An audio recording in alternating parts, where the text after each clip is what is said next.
Delhi NCR का औद्योगिक शहर पानीपत 3 ऐतिहासिक युद्धों का भी गवाह रहा है। पानीपत का तीसरा युद्ध 14 जनवरी 1761 को हुआ था, जिसमें हजारों मराठा सैनिक और विदेशी आक्रमणकारी अहमद शाह अब्दाली की सेना के सैनिक भी मारे गए थे। मराठा पेशवाओं और सैनिकों की याद में और इन्हें श्रद्धांजलि देने के लिए हर साल 14 जनवरी को पानीपत के तीसरे युद्ध स्थल पर शौर्य दिवस मनाया जाता है। इस बार कार्यक्रम खास है। पहली बार महाराष्ट्र का कोई सीएम एकनाथ शिंदे यहां शौर्य दिवस पर पहुंच रहे हैं। हरियाणा के राज्यपाल बंडारू दत्तात्रेय और डिप्टी सीएम दुष्यंत चौटाला भी कार्यक्रम में शामिल रहेंगे। यह युद्ध, हम बात करें तीसरे युद्ध की पानीपत के, यह युद्ध मराठे और अब्दाली के बीच में लड़ा था और मराठों का साम्राज्य महाराष्ट्र से लेके पाकिस्तान के अटक तक था और नॉर्थ में कटक तक था। कहते थे कि मराठों ने अटक पार झंडा लगाया। अटक जो अफगानिस्तान में स्थित है, पाकिस्तान में स्थित है और अफगानिस्तान से लगभग 100 किलोमीटर की दूरी पे है। जो मराठों ने पानीपत पे तीसरा युद्ध लड़ा था, वो अपने साम्राज्य के लिए नहीं लड़ा था, वो उन्होंने लड़ाया था हिंदुस्तान की सीमाओं के लिए।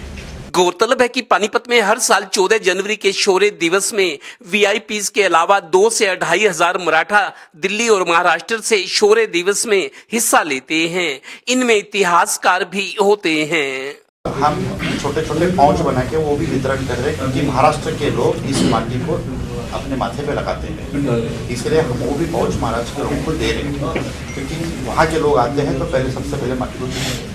पानीपत की तीसरी लड़ाई के गवाह रहे काला अंब के बारे में कहा जाता है कि जब यहां 14 जनवरी 1761 के दिन मराठा सैनिकों और अहमद शाह अब्दाली में युद्ध हुआ था, तो एक ही दिन में 70,000 से ज्यादा सैनिकों ने अपनी जान गंवाई थी। यहां आम के पेड़ लगे थे जो सैनिकों के खून से लाल हो गए थे, इसीलिए इस जगह का नाम काला अंब पड़ा।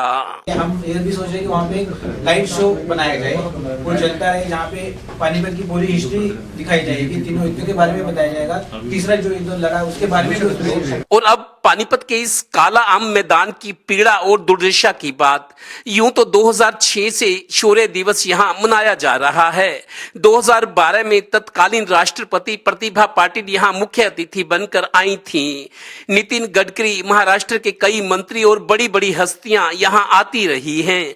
पर अफसोस कि पिछली मनोहर सरकार में पर्यटन मंत्री रहे रामविलास शर्मा ने काला आम को पर्यटक स्थल के तौर पर विकसित करने, पानीपत युद्ध संग्रहालय को यहां शिफ्ट करने, आसपास की 10 एकड़ जमीन का अधिग्रहण करके इसे विकसित और विस्तार देने की घोषणाएं की थी। अब भी ये घोषणाएं 9 दिन में चले 2.5 कोस वाली कहावत बयान कर रही हैं। प्रेस कॉन्फ्रेंस करने आए कार्यक्रम के संयोजक प्रदीप पाटिल भी ये सब सुनकर हैरान परेशान थे।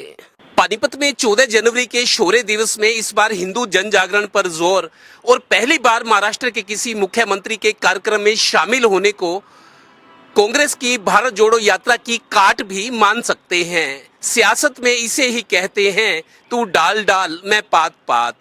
कैमरामैन राजेश कुमार के साथ Devendra Kathoria, total news, Panipat bureau.